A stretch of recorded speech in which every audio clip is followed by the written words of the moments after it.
East Palmetto Park Road in Boca Raton, where you'll find scientific technologies, including the latest acoustic lipolyzer, which uses ultrasound for immediate and permanent results. No surgery, diet, or exercise. If you don't lose inches, you don't pay. Call 561-654-0177 for your free consultation. Fleur de Santé, Europe's best-kept luxury skincare secret, is now available in the U.S. Fleur de Santé combines champagne extract with over 150 flowers from France and Sweden to give your skin a boost of immortality. Champagne extract gives skin ultimate antioxidant protection and photo-age prevention, while floral plant stem cells protect and nourish. Repair and revitalize your skin with Fleur de Santé. Learn more about all of their products at fleurdesanté.com. Ivy Lee's Luxe Makeup and Beauty Lounge in downtown Boca Raton does fabulous professional makeup application. Make an appointment today and see how glamorous you can look. Call 561-409-4065 to book your appointment. Ivy Lee's Luxe Makeup and Beauty Lounge is located at 233 South Federal Highway on the first floor of the Boca Grand Building in Boca Raton. The number again is 561-409-4065. The opinions expressed on the following sponsored program are strictly those of the host, guests, and callers, and not necessarily those of this station, its staff, management, or sponsors. It's the Becky and Boca Show, coming to you live every Thursday night at 6 p.m. from glamorous downtown Boca Raton. I'll show you how to live life in style in one of the country's most elegant cities, nestled right along the beautiful Atlantic beaches between Palm Beach and Miami. So sit back, relax, and let me show you how to indulge yourself Boca style. They're always full of scammers, you know. He's really good. Hello. Welcome to the Becky and Boca Show. And my first guest tonight is my favorite plastic surgeon, Dr. Arthur Handel. And my second guest will be Joel Henson. He's a photographer with some really nice work. So the main thing we're going to start talking about with Dr. Handel today is rhinoplasty. Because people have been asking me for years, since I've always done videos about cosmetic surgery, who's good with noses? And up until I met Dr. Handel and he showed me some of his work, I never had anyone to recommend. I am just thrilled. And I want to tell you, my favorite part is my chin and my neck. Oh my God. I had rolls, you know, like hanging, well, you know, everything hanging. And anytime I was in the photograph before that, I had to have my photographer fix it, fix my neck. I always had cameras held up high. You wore it well. You still looked good. But well, let me tell you, now people can hold a camera right down here. It doesn't matter. This is the most exciting thing for me because, you know, all women, when we get a little bit older, this is what starts to sag. Oh, yeah, and men too. I mean, that's the first thing you notice, the sagging neck. Is the neck. And they focus on that more than anything else, even though there are other issues going on, but the neck is the one that you notice the most. Oh, I know. And you did another girlfriend of mine, and I was sitting across the table from her recently, and I said, oh my gosh, your neck. You know, it makes you look thinner too, because you have a nice thin neck. Like, well, that's the problem, because you could look at very thin people, and some people are just naturally born with heavy necks. They have, genetically, they have heavy necks or a lot of fat under the neck muscles. And just by looking at them casually, you think they're heavy people, but they're really not. It's just because they have a heavy neck. So so you can clean all that out. You can clean it off. On somebody with very good skin elasticity, let's say when they're in their late teens or their early 20s, or even up to 30 years old, you can get away with liposuction or minimally invasive procedures. I'll have some photographs of that on a gentleman. I did his nose, his chin, and his neck. And the neck was minimally invasive, but it wasn't just a matter of liposuction. It was a matter of tightening up the muscle a little bit and taking out some of the fat underneath the muscle. You did that non-invasively? Minimally invasive. It was just a small, tiny incision. So, oh, wow. So if you have good skin elasticity, you can get away with that type of a procedure. But the necks make a big difference as far as the faces are concerned. Everybody I know, their neck bothers them. And you know, I don't know why I put it off for so long. I was, you know, I didn't want to do surgery, but then you know who talked me into it? Our friend Siggy Flicker. Oh. I'm bringing Siggy back, by the way, Siggy and Dolores. they're coming. Up until then, I was trying everything, minimally invasive, this, that. Yeah. I mean, there's a place for some of those procedures, but for the most part, they're temporary and they don't really deliver the results that they're proposed. And make a little bit of difference. Correct. It gives you a little more time. But, I mean, I just love this. Oh, there's nothing like it. I think it's better than when I was in my 20s. So, very happy with that. Thank you. So, the main reason I brought you in here is to talk about noses. Because, like I said, they're very tricky. We've all seen really bad work on noses. But yours, I looked through all your books and all your photos. We're going to show some soon. They look very natural and they look very good. So, what's the trick? Well, for one thing, you have to have a passion for noses. I've always had that. Even before I was a resident, the way I got into plastic surgery, my father was a general surgeon, and he used to take me with him sometimes to the hospital when he was a resident. And, here's a picture. Oh, yeah. Okay. And he came out of surgery one day. He told me he assisted on a rhinoplasty, and I just thought that was the coolest thing, that you could change the way somebody looked. Look at the difference this makes. We have a picture up on the screen for those of you on radio. Yeah. And it's incredible. Yeah, so when I approach a patient, the thing I like about rhinoplasty, it really ties in the face. Yeah. It really can change a person's overall facial features. See, look at that. Now we have a gentleman up there. And, dramatically what a improve difference their on looks. that one. But what I like to do is when I consult with a patient, I tell them, even though you may see a dramatic difference on the befores and afters, it will not look like you had your nose done. And that's what I'm saying. It your looks very relatives, natural. everyone will look at you. Your friends will look at you, and they'll look at you. They'll say, "There's something. Is it your hair? Is it this?" And even yourself will forget what your nose looked like about 6 weeks later. And then when I show you the befores and afters, then you'll really say, "Wow, there's a difference there." But the thing about noses is, it's not just the appearance; it's a functional structure too. Oh, that's true. So you have to be careful, because especially with the nose rhinoplasties from the past, a lot of people would have these procedures done, and they may be smaller and look better, but they can breathe after that, because that's a problem. Because you need cartilage and you need a structure to the nose to hold out the skin, which is heavy on some patients, and it gets pinched. So you have a blocked airway. So it has to, just taking cartilage out of the nose and restructuring a nose is not just the appearance only. You have to preserve function and improve function. So when you could have someone that's breathing perfectly fine before rhinoplasty, and they'll come in for a cosmetic reason, and they wind up not being able to breathe later. So you have to address that initially, and there are ways of preventing those issues. So it includes grafting and cartilage grafting and spreader grafts. So it's internal support of the nose so they can breathe better. And so you have to take in all those. What about parameters. you used to see, I don't see it so much anymore, but people walking around with little tiny noses. They had their nose done, and then there's a little nose too small for the face. What's that? What happens there? Well, it's just the way like breast implants was in the past. Bigger is better. It's not always true. I want a little tiny button nose. Yeah, the past, like, smaller is better, but I think a nose should be done proportionally according to the patient's face, what their anatomy is like, and also what their overall appearance is like, and what their ethnicity is.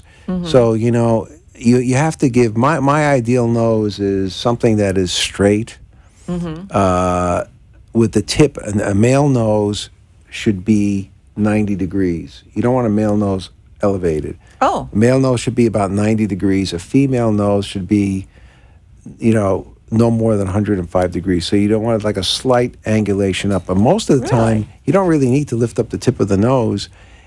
It's because there's a little bit of a hump. It gives the appearance that the nose is drooping. And the other thing is, a lot of patients don't like when they take a photograph because they're usually smiling.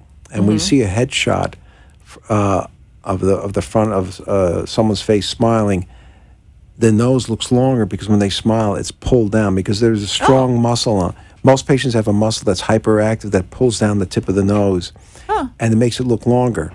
And they think that their nose is longer than it really is, but it's actuality, it's the muscle that pulls it down. So when I do a rhinoplasty, I usually snip that muscle. And they never have that issue again. And Incidentally, you could actually treat that muscle with Botox, but it's temporary relief. But if someone doesn't have any other issues going on with their nose, that's one way of weakening that muscle and improving your smile. Huh, that's interesting. Now, what happened with Michael Jackson's nose and people like that just goes too far? They took too much off? Or he's kind of like the poster boy for bad plastic surgery, but there was a time when he had really nice work done. Yeah, I know. If you look at the good. Thriller album, I thought his nose looked fantastic. Yeah. And I actually know the surgeon who did his nose, and what the problem is, he's one of those patients that can't take no for an answer, and he had what you call that body dysmorphic syndrome. Yeah. And it was never enough for him. And especially when you're a celebrity, sometimes you can talk your surgeon into operating on you when you really shouldn't. And once you have a problem with the nose, it's very difficult to correct. And he just fell into that downward spiral where it just looked worse and worse and worse. And they probably kept trying to correct it. And then when you get thinning out of the skin, and who knows what else they did in there. But there was a time when he looked great. Yeah, I remember that. There was a time when he did look great, and he just went too far. Went too far. So the surgeon should kind of say no at that point. Well, a good surgeon has to know when to tell you no as well as to tell you yes. Mm-hmm. So there's times when you spend your time talking a patient out of surgery. Really? So you have to it's for their benefit also, because if they have unrealistic expectations, communication is very important. Mm-hmm. We spend a lot of time with our patients. We see them not only in consultation, but we see them once they schedule. I see them again before the surgery just to make sure that we're all on the same page, and sometimes even a second time, because it's worth spending that extra time with someone, because this way they're well informed and they have time to think about it. They're not rushing into it. Yeah. And they can do their homework, but at least they'll understand what they're getting. Okay, so how invasive or difficult is getting your nose fixed? Is it a big deal? Are you down for a long time? You have to wear a big bandage and all that Well, kind of the way stuff? it works is it depends what type of issues you have. If you have a cosmetic issue, it's one thing. If you have a breathing issue, it's another thing. So it's usually a combination of the both. So if we're treating the breathing issue, there really doesn't really add anything else to the downtime, but it makes the procedure a little bit more complicated, and you might get a little bit more internal swelling. But we address the septum, the turbinates, and spreader grafts, where some people will notice that they can't breathe well, and they use those breathe right strips. Yeah. And that's because there's something inside your nose where the walls of your nose are a little collapsed. Collapsing, okay. So that's called the internal nasal valve. So on those people with the breathe right strips, it pulls it out like this. Yeah. And quite often you'll see a patient, I'll say, do this. And they pull their skin away from their nose and they can breathe well. So what you do is you put a little graft inside the nose to open up that airway. So it's like an internal breathe right strip. Oh, wow. And it looks a lot better, too. And it looks a lot better. And then you could also use that to give the appearance of a straighter nose. Oh, yeah? So sometimes people come in perfectly breathing. Their breathing is not an issue, but because of the type of nose they have, as a preventive measure, we put those grafts in. Oh, okay. So my approach is, I tell my patient, first of all, you cannot just take a photograph of someone that you like. I want a nose just like that. It depends on that nose. Yeah, it depends on your skin, your bone structure. Yeah. Typically in my consultation, I'll say your nose is like a tent.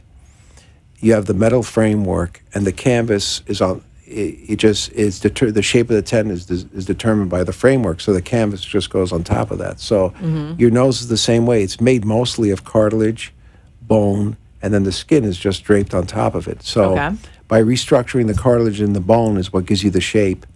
And it also depends on the skin type you have. There's very thin skin, which is very difficult. Do you have to take skin out if you're making No. Okay. But when you have really thin skin, any irregularity on the nose from the bone or the cartilage will show.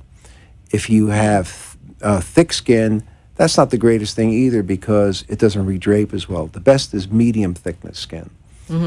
So sometimes to make a nose smaller, or give the illusion of it's a smaller nose, you actually have to add cartilage to it to give it a better shape.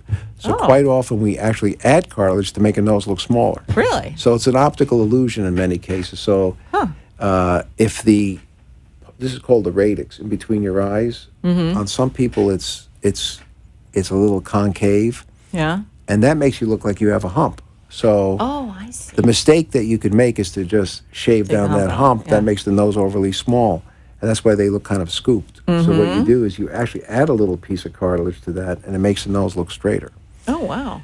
And the approach I use is there's two types of nose of rhinoplasties. One is called the open approach, and one is the closed. So the open approach is something that's being pretty much more of the standard treatment today because noses are a very difficult operation to visualize. It's a three-dimensional procedure, some of them turn out so bad. and you're doing it from the inside. Oh yeah. So it's for a lot of people, it's hard to visualize that because there's also swelling during the surgery, and even a small amount of swelling can offset you in the operation. So what a lot of people are being taught is to make a little incision underneath the nose here. This is called the columella, and then you basically lift it up like the hood of a car. Oh gosh. You peel it back, and then the theory behind that is you visualize all the structures and you can do whatever you need to do, and especially if you're using grafts. But I'm an expert in closed rhinoplasty, so I've been doing this forever. Since I was. So you don't cut here? No, I do all of mine closed. So I do it all internally, and a lot of the noses, unfortunately, some of the worst ones that I have to revise were done open. And so you're going in after another surgeon has done it. So we do a lot of revision work. About 40% of my noses are revision work, so we take care of other people that had done elsewhere. And we go in there, and then even if they already had it open, I still do the closed approach because every time you lift up that skin, there's possibility of jeopardizing the circulation to the tip of the nose. And it's not a very common thing that can happen. But with the open rhinoplasty, there are some patients that have lost the tip of the skin of their nose. Then what do you do? Well, there is a lot of depending on how the degree of severity. Sometimes you just put a little skin graft, or worst case scenarios, you have to do a forehead flap. It's complete reconstruction where you take a flap of skin from your forehead and of mobilize it. But the other thing is when you disconnect everything, I think over time, noses can look good at the beginning, and then each year that goes by, they look different. Why That's is that? because the cartilage will bend and twist, and then as the swelling goes down, you'll see some changes in the nose. So you have to be careful how you do these noses. You don't want to take too much tissue out, too much cartilage out, and you have to actually support it with cartilage sometime. Wow. So I like the closed approach, and I do everything internally. And so virtually there's no incisions unless we're doing a little nostril narrowing, but that's done in the crease, and you won't see that. You do that because people have too big of nostrils? Well, usually when you see to make a nose look very natural, everything has to be done proportionately. Okay. So if you're taking off a hump and you're making a nose smaller, you're decreasing the projection, the nostrils get wider. Oh. And that's a little bit of a giveaway. You'll see somebody that their nostrils look a little wider than before. So it might be just a couple of millimeters, but that couple of millimeters of skin makes a big difference. Narrowing the nostril will make it look more natural and more proportionate. Oh, wow. I have seen that on people. Okay. Yeah. And then, another thing is the columella. You'll see over here, this hangs down sometimes after a surgery. After surgery? Yeah, that's another giveaway. So I try to address all those things during the surgery so they get a very natural result. And as far as post-op recovery, everybody asks you, do you have to break my nose? Yeah, I was going to say, you break it with a hammer. So you hear these stories. You gotta most of the time you do, and the reason really? why It's true. Most of the time One you of those do myths that's actually because true. when you take off a hump, it actually makes the nose look wider because it's something that's coming to a point, and when you shave the point off, it actually looks wider and flatter. And then the other thing, it opens the top of your bones, so you get something called an open roof. Ooh. So you could actually feel like a little depression. So what you do is you're not actually hitting them with a hammer. You go in with a little instrument inside the nose, and you separate the bones from the cheekbone. Okay. You separate them. There's a little seam, and you make a nice, precise cut, and you just pinch the nose together. You narrow the bones together. Oh, okay. And that's why you put a cast. So you put a cast for a week. So everybody has to wear a cast for a week? Yes. Okay. Yeah. Well, unless you're doing something that does not involve bony work. Okay. Like if you're just doing a tip or something, which Yeah. is not too common. But when you do the tip, when you put the cast on, you leave it on for a week. There's very little bruising. Most people get some bruising, some swelling, but a little bit under the eyes. I've seen that. And that Okay. goes away usually within 10 days to 2 weeks. And you can cover it with Right, makeup. makeup. Yeah, and there's not a problem with that. And then after the cast comes off, I make my patients wear tape for another week, Okay. 24/7. What does that do? Well, because on the nose, a small amount of swelling is very significant. It's not like the rest of your body. So even a millimeter of swelling is significant. So when you keep the Okay. tape on, it prevents that swelling from accumulating and turning into scar tissue. And then so if you do that for another week, I think that helps prevent a lot of issues. And even after that, I make them wear it in the evening Okay. for another couple of weeks. And depending on what type of skin you have, what type of procedure was done, noses can not reach their final result anywhere from six months to 2 years, Oh, really? especially if I you're didn't know doing a lot of grafting. So it could Okay. take up to 2 years before, it's very subtle, but Yeah. if you take a picture every can month see. or every couple of months, you can actually see some changes. And we actually do that in our photo book at the office. I'll show somebody before the surgery, a month, 3 months, 6 months, and Yeah. a year, and Oh, wow. you'll see gradual changes. Wow. Okay. Well, I did look through all of your photos at the office, and Mm-hmm. all the noses looked very natural. I don't know. Do we have some more, Freddie? We'll see if he puts some more up. But I wanted to ask you: is it mostly women that do noses, or is it men? No, is it I do. kids? It's pretty much, I would say, almost 60-40. Really? Yeah, I mean, it's one of the most, with men, the most common procedures I do are probably noses, liposuction. Let's and- talk about men's cosmetic surgery now, because I know you do a lot of it, and it's a lot more common. And there's nothing wrong. Oh, here's some more noses first. Let's take a look at these. Oh, this girl, that's only. Oh, I brought this picture just to show patients, show people what you look like after a week. Oh, okay. So, people are curious to see what it's like a week later. That's right after we took off the cast. It looks really So good. there's still swelling, and she's got a long way to go. But now this kid, we did his nose, and I did that minimally invasive neck lift, and I did a chin implant. Oh, I see that. Yes. to give him a stronger How do you do a minimally profile. invasive neck lift? That's where, if you look at that photograph, he had a very ill-defined neck. Yes. And that's because his jawline's a little short. Mm-hmm. And that's why we put a chin implant. But still, he had some of that Oh, that's a chin subplatysmal fat. implant. Oh, yeah. That looks really good. Yeah, he had a little bit of fat underneath his neck, and the muscles were loose. So I made a little tiny incision, the same one we put the chin implant through. And I took out the fat underneath the muscle. It's kind of a gristly type of fat. It's not the typical fat that you see under the skin. And then I tightened the muscles together. So it's basically That looks really good. a neck lift, and then we put the chin implant, and it balanced out the profile. Quite often you see about 70% of patients who come for rhinoplasties, their chins are on the small side. Okay, so it's not just the nose. yeah, right. So Yeah. if you don't balance out the profile, the nose will still look larger. So sometimes you just do the jaw and that's enough? Or well, the chin? if somebody has, some people that all they need is a chin implant, their Right. profile will look better. But if they have a large nose, it's not always making the nose to an excessive degree smaller. You have to make the nose the right size, but at the same time, do the chin implant. Now, some Yeah. patients, they're a little hesitant about getting a chin implant. So I say, listen, I think it would be better, but if you want, do your nose first, and you can always come back for a chin implant. We could do those under local Is a chin anesthesia. implant if somebody just has a weak If someone's jaw just like getting that? a chin implant, we could do it under local anesthesia. And You're quite kidding. often now, what I'm doing, I'm doing less and less chin implants on some patients because fat grafting is You're working doing so the fat. well. Yeah, I wanted to talk about And that. it works really well in the chin and the jawline. The nice thing about fat Really? grafting is if you look very closely at someone, if you draw a line down the middle of their face, you don't usually pick it up, but if you're scrutinizing their face before surgery, you'll see that there's like asymmetry between the jawline and here. Oh. And you don't want to put just a chin implant here on most patients because when they smile, it looks too pointy. Yeah. So sometimes you have to do what you call an anatomical chin implant where it comes out here.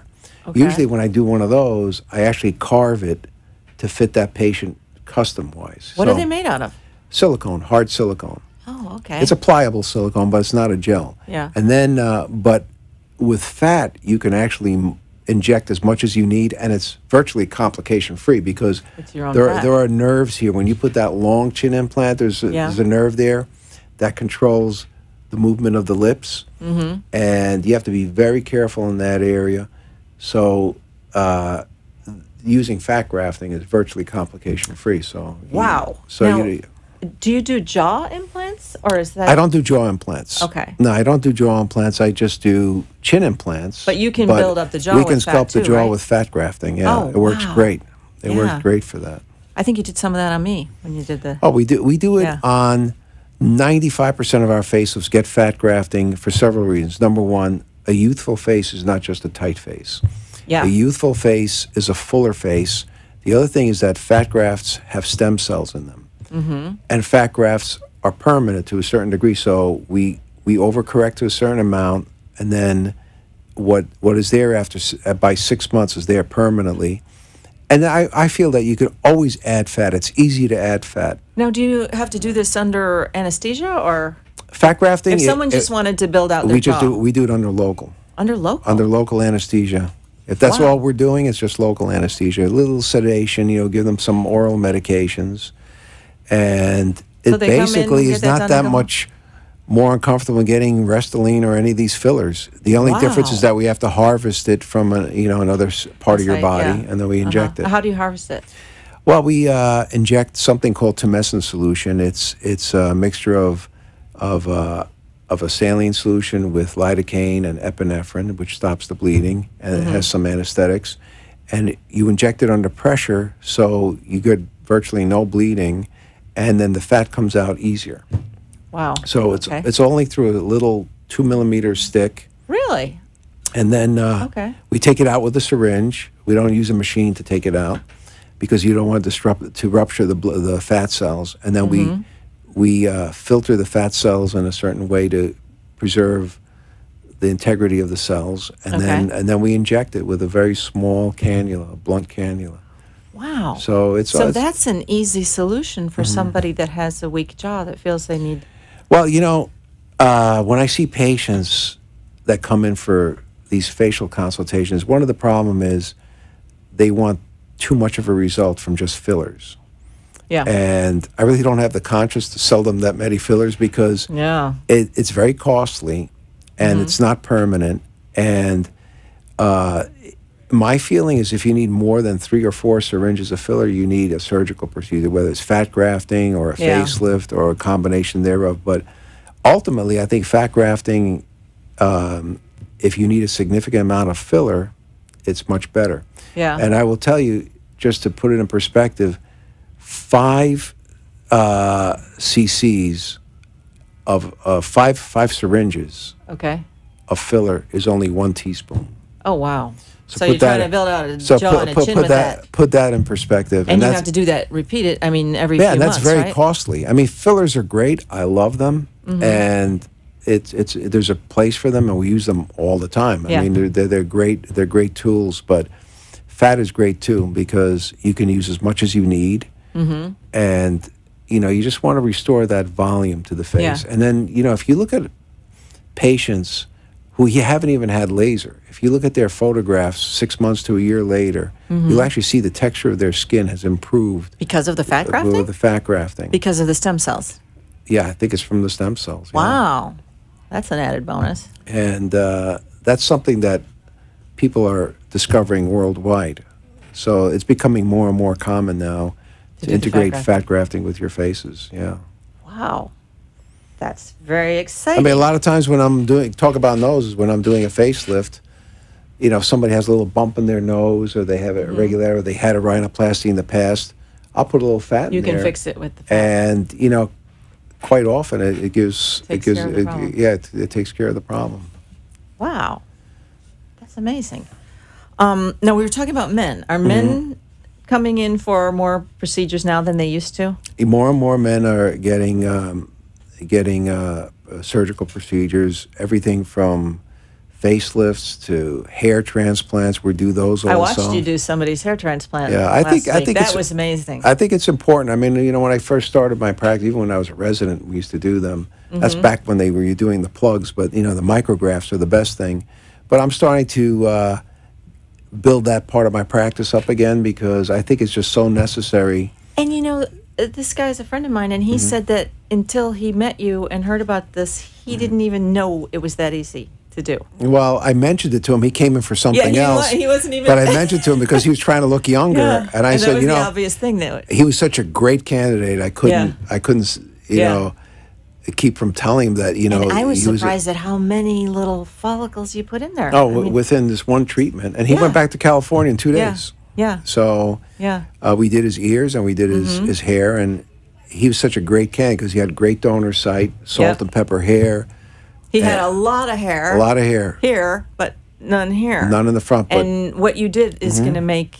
I mean, I just saw him with what you did, but I'll see him again. Right. Yeah. Hair is very important. I mean, now a lot of men are shaving their heads because it looks better than just having the fringe. The fringe. But and a lot of men look great with a shaved head, but not everybody does. No. So some men look good bald and some wouldn't. So but if you're a good candidate, having hair is it makes you look much more youthful. And so it's your own hair, so can you treat it just like your own hair? You could do whatever you want. It's the same as... Cut it, style it, perm it. And it'll keep growing blow back? Dry, yeah, just it's permanent. Because I always was under the impression, I guess in the old days, that hair plugs, you had to be very careful with them and they didn't grow. No. Once they grow, they grow. And these are, you showed me you did individual hairs along the front. We do, for the hair, a natural hairline is not a very dense hairline in most people. It's a gradual transition from straggling hairs to thicker hair. Oh, that's why you do that. So we put a bunch of random single hair follicles in the hairline. And you didn't go straight across either. No. You try to recreate a hairline that's normal. Looks natural. For somebody who's, not 18 or 15. You know? Nobody has that hairline. And so we're doing a lot of exciting things. So we have that going as far as the facelifts, noses, eyelids, the liposuction. That's a very common one with men. Gynecomastia is very very common. It's like male breasts. Yeah, most men, 70% of men will have some degree of gynecomastia. Oh, I didn't know. And when they get older, it gets, even if they didn't have it when they were younger, they have it when they get older. More pronounced, yeah. And it's becomes more pronounced for several reasons, but it's treated either by liposuction or if there's dense tissue, you surgically have to remove that through the areola. And it's a virtually scarless procedure. So I do a lot of those. Okay. And it's, a lot of men, even in their 50s, 60s, 70s, they don't want to go on the beach with the male breasts. And a lot of them have worked hard all their lives, and they want to enjoy themselves now, or they're living in Florida and they want to feel comfortable, and they really want to do this. So, and even with just like the light shirts that you wear here in Florida, exactly, you see the men with the breasts, and it's a problem because it's not like you can wear heavy coats around here and cover all that up. And so I think it's a great operation. So we do a lot of that, and the facelifts. Male facelifts have to be done differently than female facelifts. Why is that? Because of the beard line. Oh, okay. And even on a female, the key thing, everybody says, I don't want that pulled look. Yeah. Well, the reason why they get that pulled look, it's not because it was pulled too tight. It was because it pulled back in the wrong direction. Okay. So if you pull the hairline back, even just a few millimeters, your eye will register that something is off. So that's why you notice somebody has something done. Exactly. And on men, especially with men, there's the 5 o'clock shadow here. Yeah. So you don't want to pull that into the ear. Right. Like you do on a female. So I make the incision on front of the ear. Okay. And if you carefully suture that, eventually it becomes virtually a scarless incision. Huh. So in some people it takes a little bit longer to fade, but it's worth the wait because eventually that's what gives you the most natural look. Well, you do very natural work. I mean, it is amazing. That's the way I like to approach everything, whether it's faces or breasts or tummy tucks. I mean, you don't want someone going, "Oh, you had work done." Well, sometimes I'll see a patient. I tell everybody, but I'll be marking her for a tummy tuck, and I'll say, how low a bikini do you like to wear? She goes, I'm not going to wear a two-piece after this. I said, then why are you getting this operation? I want you to wear whatever you feel comfortable. So we do a G-string incision. Oh, okay. Make it very low, and I pay a lot of attention to the belly button because that's the giveaway. You want to make it look as natural as possible. Okay. So those are the things that you look at, and if you just pay attention to the natural anatomy and and take your time in the operating room, make sure that you do it properly. Yeah, you get it right the first time. Oh, wow. But what about, you were telling me about PRP? You're using that for what? PRP, we're exploring the uses of that. That's platelet-rich plasma. Platelet-rich plasma. Okay. And there are different techniques and different ways of purifying it. There are several different test tubes that have chemicals in it that's separated. So we've... So you're taking blood out of somebody's arm first, take somebody's blood out. I usually wait till something's around for a while until I know it really works before we start using it. And I'm seeing some really good results with it. So we finally, have been instituting it into our practice. And it's being used for facial procedures. Do you do the vampire facials? Well, you do all the little holes and then... Well, what you do is you could do microdermabrasion. And what that does is it's microinvasive, punctures into the skin, which stimulates collagen production, and then you can spray some of this PRP with that. But the most significant thing that we're doing with it, we're mixing it with our fat grafting to help make sure that the fat will take even better to a higher degree. Okay. And then the most dramatic things I've seen with his hair. I know you did it on my friend after you did his hair transplant. Yeah, we did it with the hair transplant at the same time, because usually when you put hair grafts in, almost all the hair you put in falls out and then it starts growing. You were telling me that. I didn't realize that. Yeah. You put them in, and then after, what, a month or two, they fall out and start over? They start in about 2 to 3 months, they start growing back again. Okay. So, but sometimes with PRP, you can actually prevent that stage from happening. It can start growing right away. And it can also, make them, higher yield of growth and making sure all the grafts grow as much as possible. Well, I've heard that some doctors do PRP even without a hair transplant. Like if you have thinning hair. Well, yes, and that works great. Okay. We've been doing it, and it's as a matter of fact, on one of my employees, she's had it done before, a couple of years ago, before she came to work for me a few years ago, and didn't do anything. And then we tried another system, didn't do that much, and then this one that I'm using now. What's the difference? It's just the chemicals in the tube and everything, and one treatment grew her hair back significantly. Yeah, she showed me. She showed me the before, and then she showed me her hair. That was amazing. Yeah, and she's really happy. Because I have heard people that have gotten that done with other doctors, and it did nothing. Yeah, it depends. It depends on how you inject it and the way the stem cell, the blood is separated. Okay. But and then it's like anything else. There's some degree of unpredictability. It depends how your body responds to it. So the one thing that's guaranteed is hair transplants. But with the PRP, I think what it's good for, I think it's great for people who are starting to lose their hair, or they're like a younger person who's getting peach fuzz, or like their hair is starting to thin out.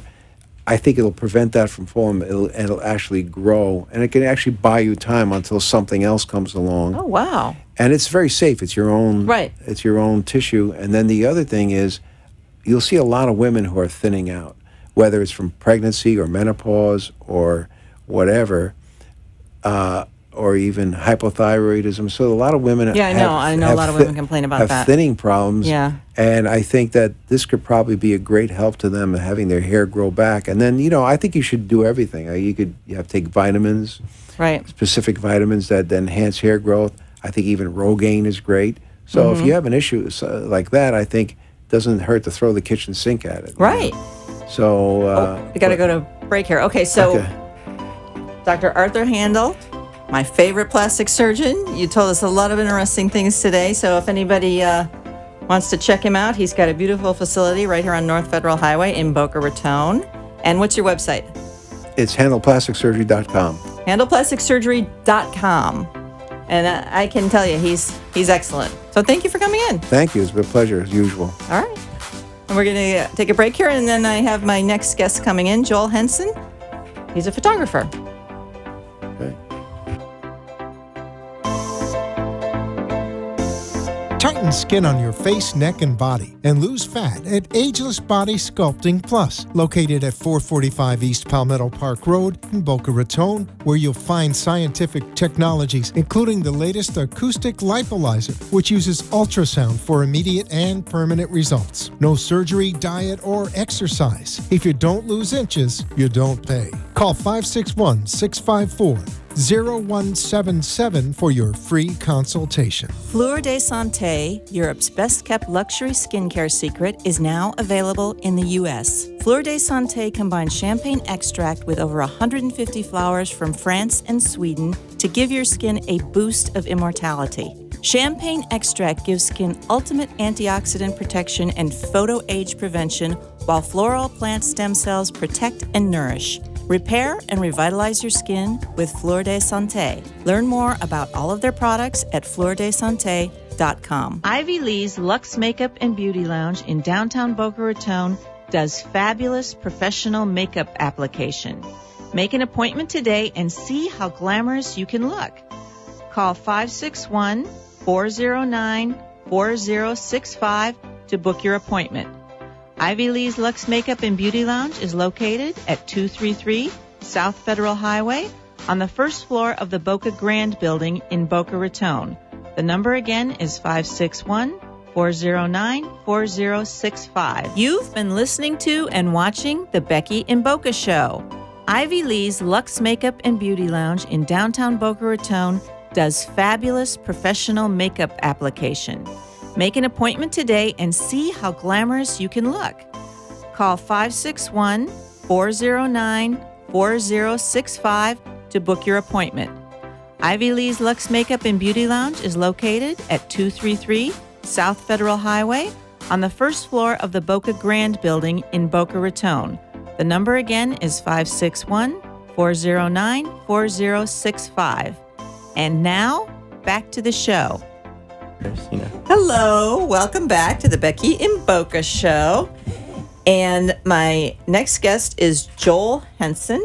He's a photographer, and he's going to tell us about his photography business. And we have some pictures we'll put up in a little bit. So, sounds great. Tell me about yourself, Joel. Yeah, thanks for having me here, Becky. It's great to meet you. I love to meet nice young people like you that are good at what they do. I looked at your pictures, and they're very impressive. Well, thank you very much. Yes, ma'am. Well, I've been in the photography game for about 2 years now, so not a whole lot of time, but yeah, I've just really taken to it pretty quickly, and you enjoy it, obviously. Oh, so much. I was just recently sitting and editing a bunch of my pictures and just grinning the entire time. Well, that's great. Yeah, that you found something you really enjoy. You know, whatever puts that sparkle in your eye, is really what you want to chase. So. I looked at some of your pictures. Now, Freddie, can you put some up?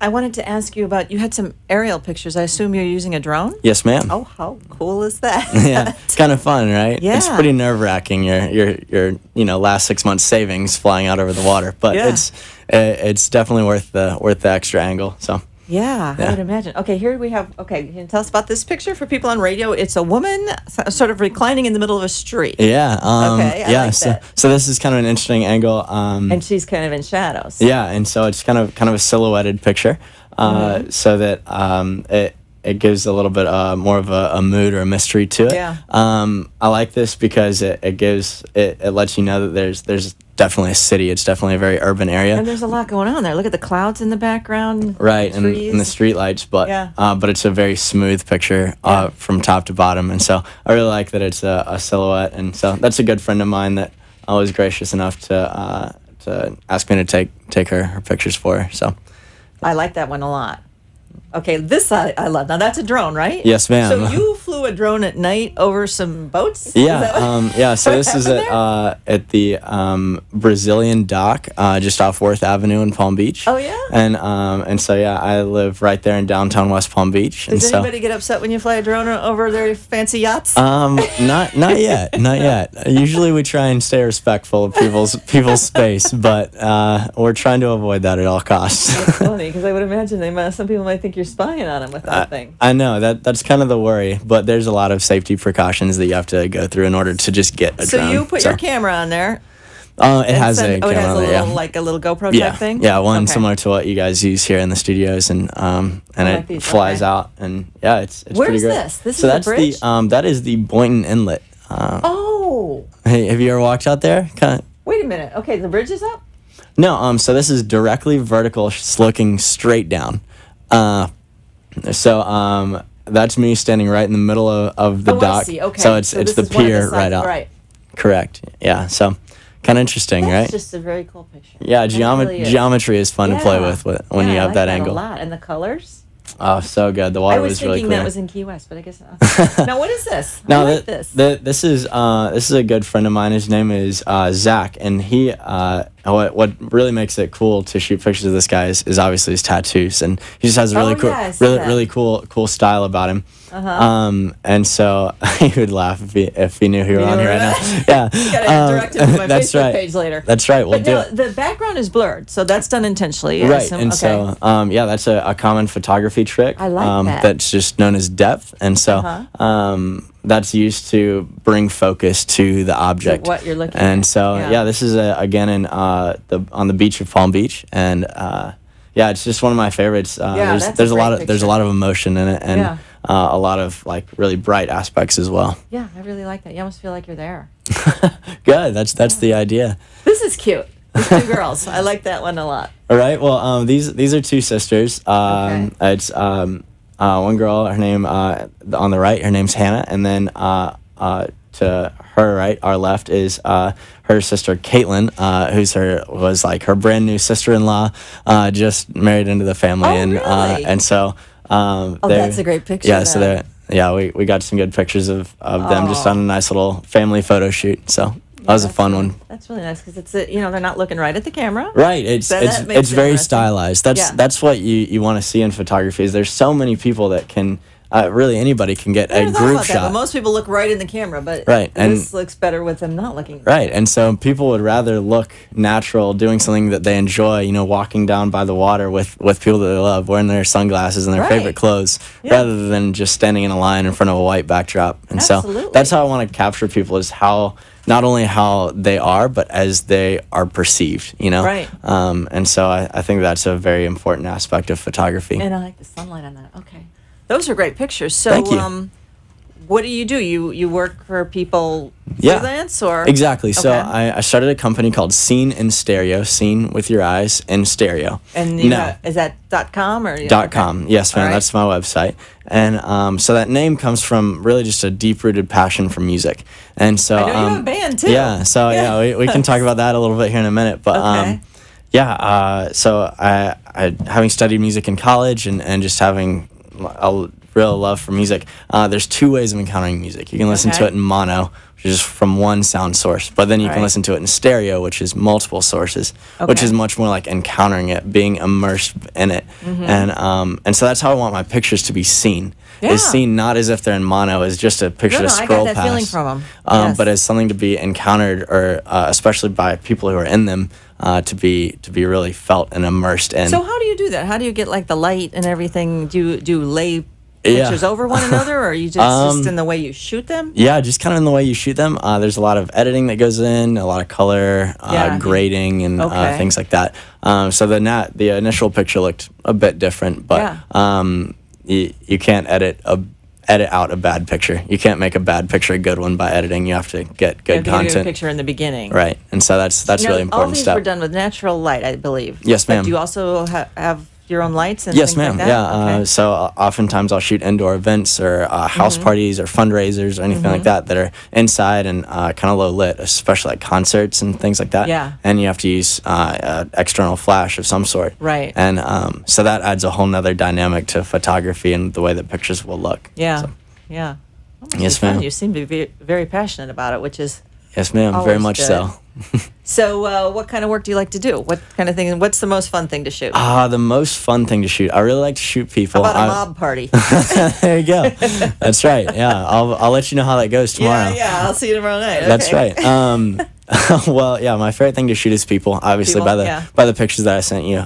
There's just so much more to them. Yeah. I feel like there's a level of skill there that isn't necessarily there in other aspects. Like I could go to a pretty beach or the Grand Canyon or like mountains and take a beautiful picture of nature, but there's only so much that goes into that, and there's a certain skill there that I feel like I maybe don't have. But with people, there's hands and legs and eyebrows and like everything. The way you kind of off-centered a lot of these pictures. Yeah. A normal picture of someone is just straight on. They're in the middle, but you have spacing off to the side, or I like that. Thank you. I like that. Thank you. Yeah, fun ways of compiling pictures like that really changes it a lot. Even like the boats, you had that off even to the side. Boats. That wasn't yes, even. And when I first saw it, I wanted to slide them over, and I go, wait a minute. Yeah, no, it looks better this way.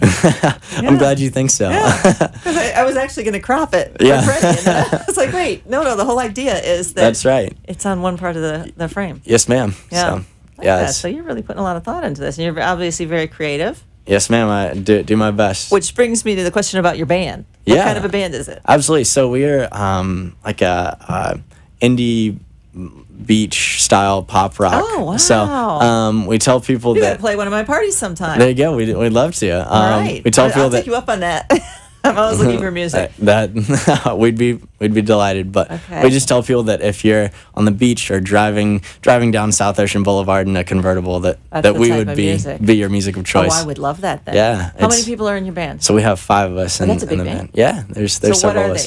they? Guitar. So bass? we have a front man who sings and plays rhythm guitar. Okay. We have a bassist who also sings as well. We have a drummer, and we have actually a DJ who runs all of our fun, cool electronic things in there, and makes us sound in a whole different way than just a typical rock band. He sings as well, and then there's me, and I play lead electric guitar. So. Oh, I'm serious about you doing one of my parties sometime. Absolutely, yes, man. That's my ideas for you. By all means. That would be fun. Yeah. So it's beachy kind of music? Yeah, exactly. Yeah, it's feel good pop rock. Yeah. Oh, so perfect. It's a lot of fun to listen to. We hope. So it sounds like you're having a lot of fun because you're doing things that you really enjoy, which is what yes, everybody should do. Very blessed that way. You talk about it, and you're very happy about it, and you seem to enjoy it. Absolutely. Yeah. Just privileged to be even to be able to sit here and talk about it. So you say you haven't been doing photography that long, but no. The pictures are very good. Thank you.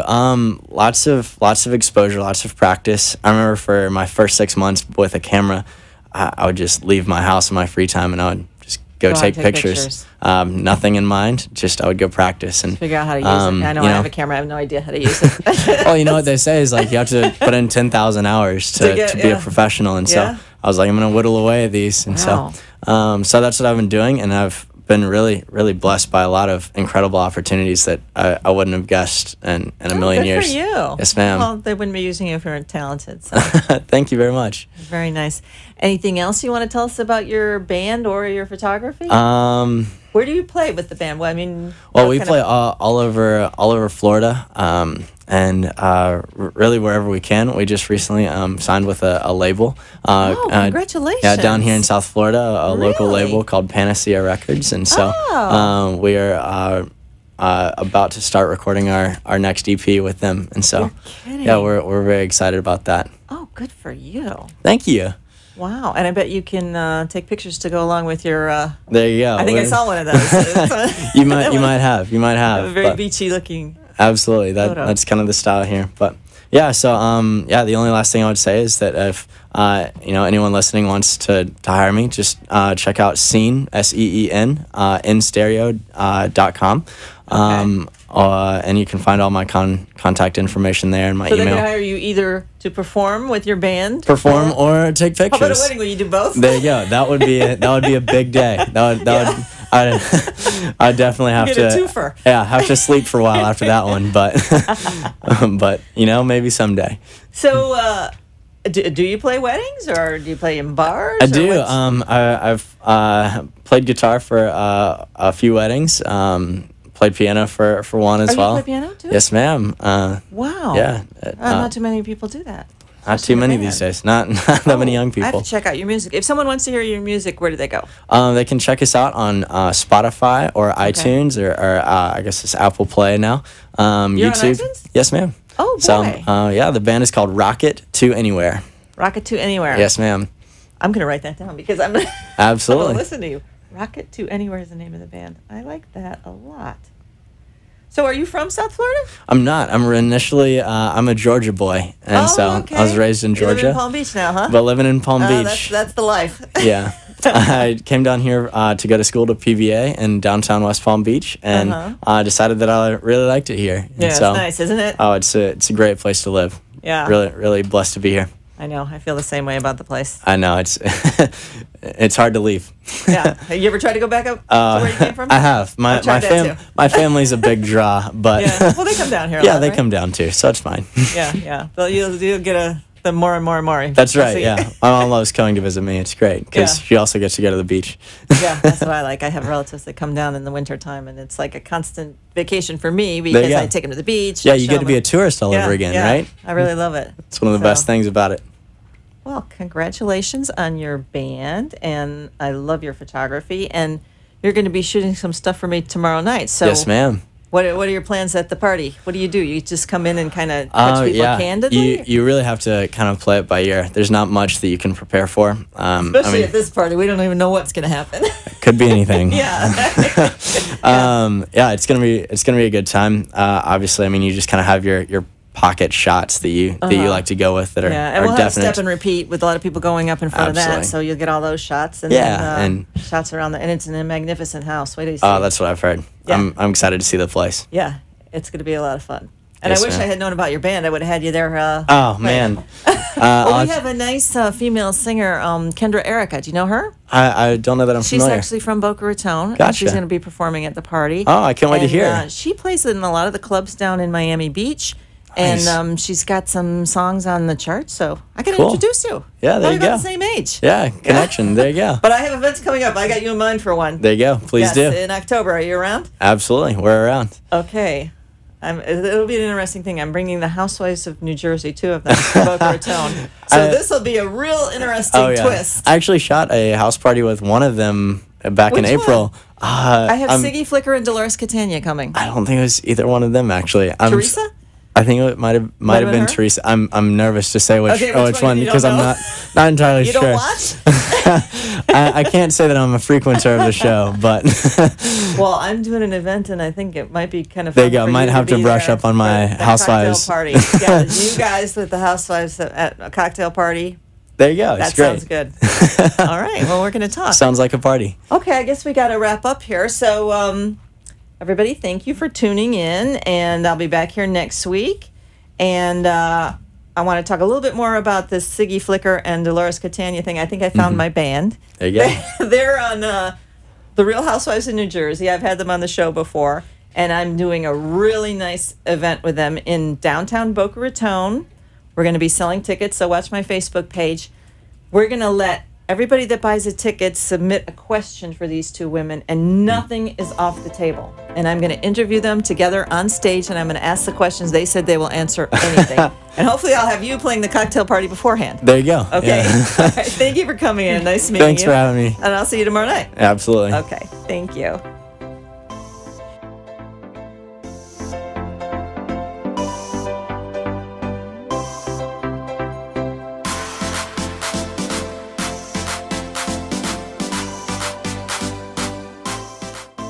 You have been watching and listening to The Becky and Boca Show. Tune in every Thursday night at 6 p.m. to discover all the ways to spoil yourself and have a good time in beautiful Boca Raton.